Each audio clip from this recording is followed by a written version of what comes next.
Welcome back. I couldn't believe the amount of red cards there were in the Championship. Could you guys? There were 7 in the total over the weekend. Well, they're doing the job the Premier League referees are not doing. Yeah, I mean, looking at all the red cards over the week on weekend, I think you can't have 6 of them.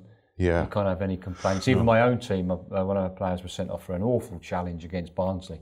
Fully justified. And if I look at that was Ryan Manning was sent off by Tony Harrington in that game. Yeah, absolutely spot on. No arguments whatsoever. I mean, and obviously I think the one that wasn't a sending off, in my opinion, was the Sheffield Wednesday. That was the game I was at. That was Scott Duncan was in charge. Sheffield Wednesday 1, Birmingham 3. Sorry about that, Keith. Oh. And this was the straight red given to Marco Matthias. I mean, it looked to me at the time 6 of one, half a dozen of the other. And I don't think the linesman brought the referee in. I think the referee decided to bring the linesman in to confirm assistance, something that he'd thought he'd seen. I mean, for me, it was the Birmingham defender. Cohen Bramall. And he was the one for me that sort of was attempted to headbutt the Sheffield Wednesday player. Yeah. But in that situation, it's not clear cut either way. And Scott Duncan used the experience, got the players in, and just give them a public rebuke and say, hey, any more of that, and I will sort you out and get on with the game. It does seem appealable, isn't it? Is it appealable? I think so. He sent the player off the Sheffield Wednesday player off for violent conduct. Well, I didn't see any acts of violent conduct coming from him. But I saw it from the attempting to headbutt is a sending off offence. Yeah. Now, did he attempt to headbutt him? It looked like it. So I think he's got the wrong man. Yeah, if they were to review that, you may know the answer to that when you're watching this. Could that then bring a charge for the Birmingham player if they exonerated the Wednesday player? And could they or not? I don't think they'd bring a charge. No, the Sheffield Wednesday player should.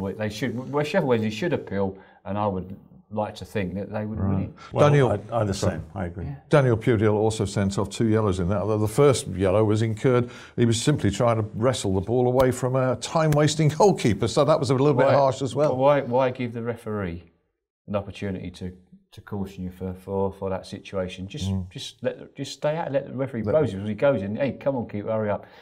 Should be tough enough on time. But going on the second caution. The challenge, I don't think he's got any complaints. Right. I just think that at times clubs should have a referee in to talk to the players because I think the players sometimes do stupid things.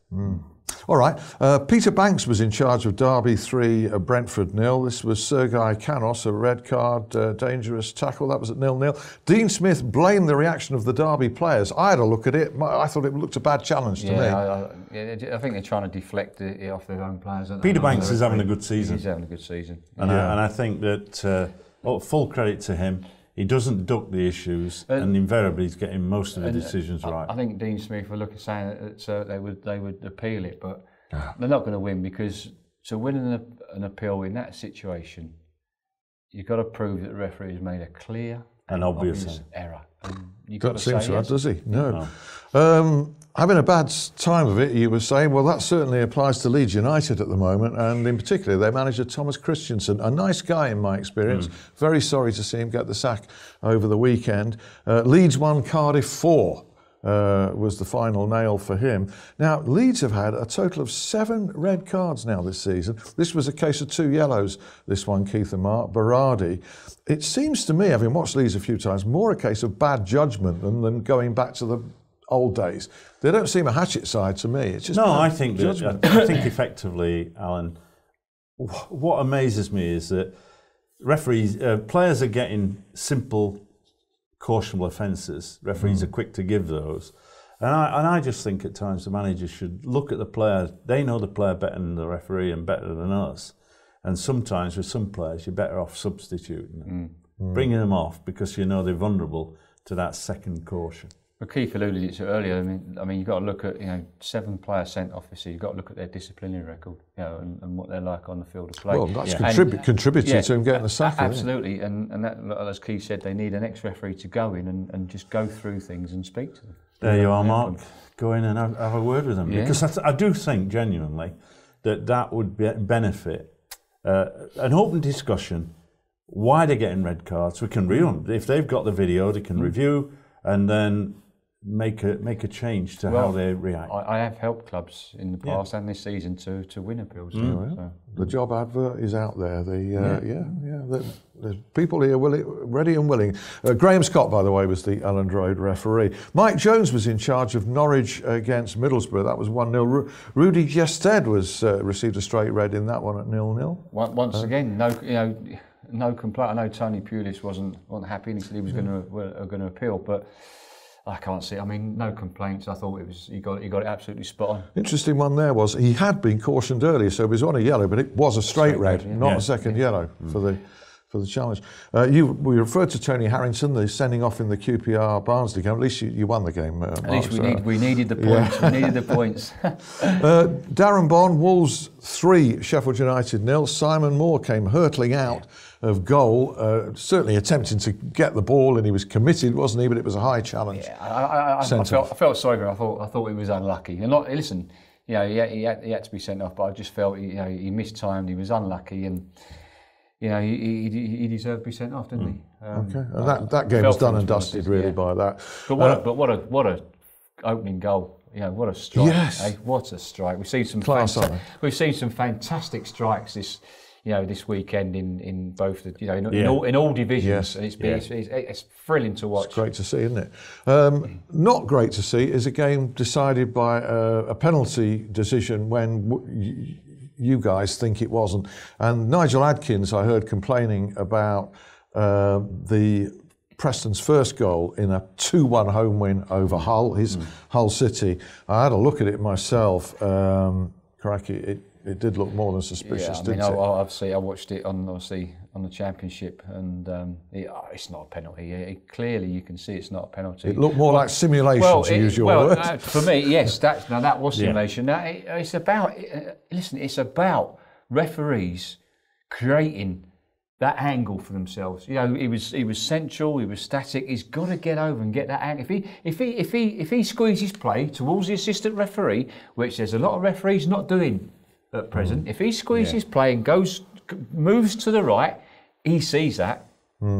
So it's complacency during the game. Well, that's harsh on Hull, who certainly need results at the moment. Just going back to the Premier League, there was that one game, Anthony Taylor's game, and this was a really early incident on that. Leicester 1, Swansea 1, and it was the challenge by Diabate on Sam Clucas. Only caution. Straight red. Poor challenge. Really straight red. I just think Anthony was still in the dressing room. It was that early. Yeah, he's so important. You've got to switch on him. So I didn't realise he had cautioned him. I didn't see the footage. But when I realised he cautioned him, I'm thinking, hang on, and he's recognised it's a poor challenge. As I say, if we had VAR in operation, then that would have been upgraded to a red card. I was thinking we could get through a whole show without mentioning VAR. Well, we've got it this week. I was hoping. We've got it this week in the FA Cup replays. Very interesting. Coming up, and there are still glitches in Germany all the time. You hear about them where it's been an operation all season. I think it's down to the training, the education bit. Absolutely. That's the important bit. I just have a suspicion that when Eddie Smart and John Moss in their discussion suddenly decide, well, has Martin Atkinson had a look at the TV screen? Then you suddenly think, you just take the words right out of my mouth. Are the Premier League operating it without us knowing? But Keith's absolutely spot on. With his VAR, you're not there to re-referee in a game. And I think some of these VAR operators are re-refereeing the game and trying to be kind to their colleagues. Yeah. And that's when, for me, you've got to bring ex-referees that have been at the top. They come in and act as VAR. Plenty more on that subject. Commiserations and our sympathies to the family of former Premier League referee Paul Alcock, who sadly died in the last few days. Obviously, he's become synonymous with one incident. That was the Paolo Di Canio incident. But that tends to mask everything else. It's rather unfair, isn't it, that this is a guy who achieved a lot. Off the field, in the meetings that we went, he contributed. He was a terrific guy. He was Mr. Nice Guy and truly deserved that. It's quite sad that in his battle, he lost against cancer because, he had 3 bashes at trying to get rid of it. But I was interested because the Canio incident at Hillsborough did affect him quite badly. And he got more involved in athletics, believe it or not. He had no malice about it, because I spoke to him once and he wished Canio all the best and said he didn't harbour any kind of grudge or whatever. But that was him. He was a true gentleman. And I think that's why this weekend it was really good to see the PGMOL referees wearing the black armband as a tribute to him. I thought that was a really nice touch. And it was good to see the only commentator after this weekend was Martin Tyler. Mentioned that's good. About that's good. Paul Alcock. But Keith was right. Just tell you, I mean, he was a fine referee. He was a terrific fella, and he'd go out of his way to help young referees. Yeah. Thanks, chaps, and finish on an upbeat. Addition to the family of You Are the Ref director, Jock War. Congratulations, Jock, with a son born in the last few days. Many sleepless nights to come. Yeah, we wish you well with those. Thank you very much for watching The Ref Show, and of course we'll be back with another one next week. We'll see you then.